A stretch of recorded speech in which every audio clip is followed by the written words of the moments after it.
अस्सलाम वालेकुम।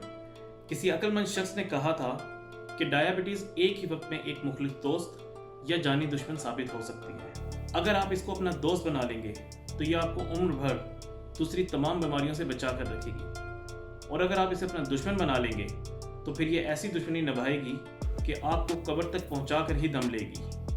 अब यह आप पर डिपेंड करता है कि आप इसे अपना दोस्त बनाते हैं या दुश्मन। मतलब ये कि अगर खुदा न खास्ता आपको डायबिटीज़ हो गई तो अब आपके पास सिर्फ दो रास्ते हैं।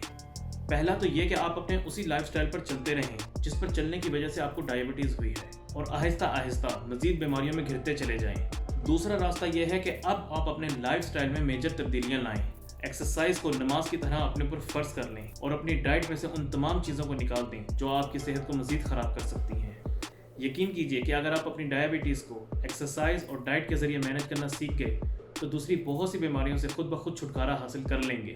मैंने अपनी पिछली वीडियो में भी कहा था कि डायबिटीज़ के मरीजों को, या अगर आप डायबिटीज़ से बचना चाहते हैं तो अपनी डाइट में से कार्बोहाइड्रेट्स को कम किजिए, क्योंकि कार्ब्स डाइजेस्ट होने के बाद शुगर में कन्वर्ट हो जाते हैं। सिर्फ मीठा या चीनी छोड़ देने से डायबिटीज़ कंट्रोल नहीं की जा सकती। चलिए एक कंपैरिजन बनाते हैं। 100 ग्राम चीनी 100 ग्राम कार्ब्स पर मुश्तमिल होती है, जबकि 100 ग्राम आटे में तकरीबन 75 ग्राम कार्बोहाइड्रेट्स होते हैं।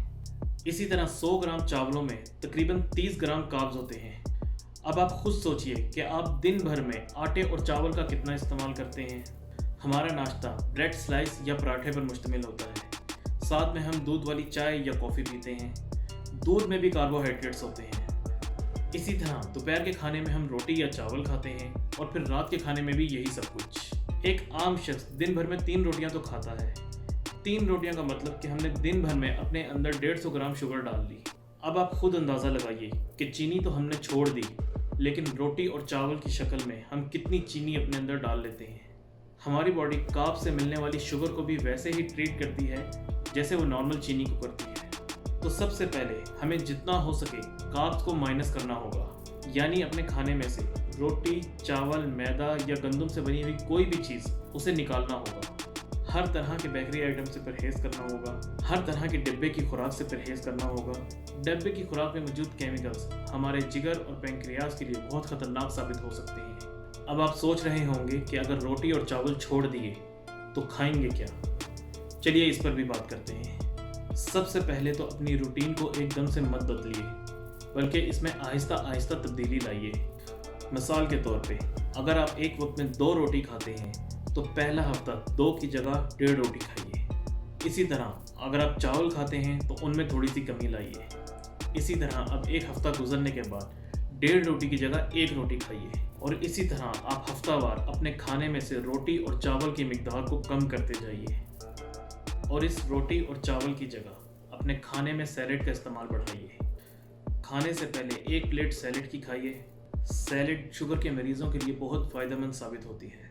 इसी तरह खाने में दूसरी चीज़ों की निस्बत सब्जियों का इस्तेमाल शुगर के मरीजों के लिए बहुत फ़ायदेमंद साबित होता है। सैलेड के बाद आप घर में जो भी सालन बना है वो बिना रोटी और चावल के खाइए। साथ में आप कोई फल भी खा सकते हैं। जब आप अपने मेन कार्ब्स यानी रोटी और चावल को कम करते हैं तो फलों में मौजूद शुगर आपको उतना नुकसान नहीं पहुंचा सकती। याद रखिए कि आपको फलों का जूस नहीं पीना बल्कि फल खाना है। शुगर के मरीजों के लिए फलों का जूस नुकसानदेह साबित होता है। अक्सर लोग डायबिटीज़ होने के बाद होल व्हीट या ब्राउन आटे की रोटी खाना शुरू कर देते हैं। देखें, ब्राउन और वाइट रोटी में फ़र्क सिर्फ ग्लाइसेमिक इंडेक्स का ही होता है। कार्ब्स दोनों में बराबर ही होती हैं।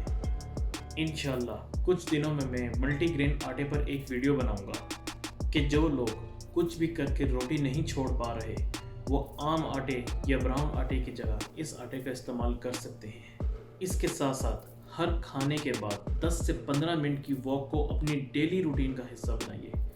खाने के बाद की गई वॉक डायबिटीज़ के मरीजों के लिए बहुत फ़ायदेमंद साबित होती है, और ये बात साइंटिफिकली प्रूव्ड है। खाने के बाद की गई वॉक के बेनिफिट्स पर मैं ऑलरेडी एक वीडियो बना चुका हूँ। आप ऊपर दिए गए आई बटन को क्लिक करके वो वीडियो भी देख सकते हैं। इसके अलावा अलग से भी एक्सरसाइज के लिए वक्त निकालिए।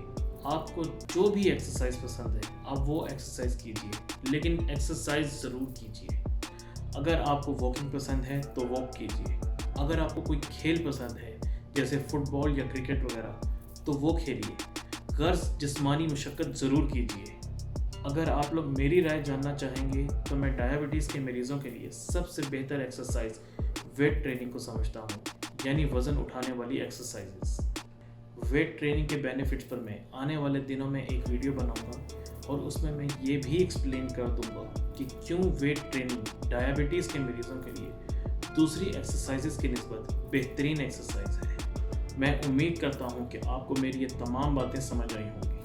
अगर फिर भी कोई कन्फ्यूजन रह गई है तो आप मुझे कमेंट करके बता सकते हैं, मैं ज़रूर उसका रिप्लाई करूँगा या उस पर एक वीडियो बना दूँगा। मिलते हैं नई वीडियो में, तब तक के लिए अल्लाह हाफ़िज़।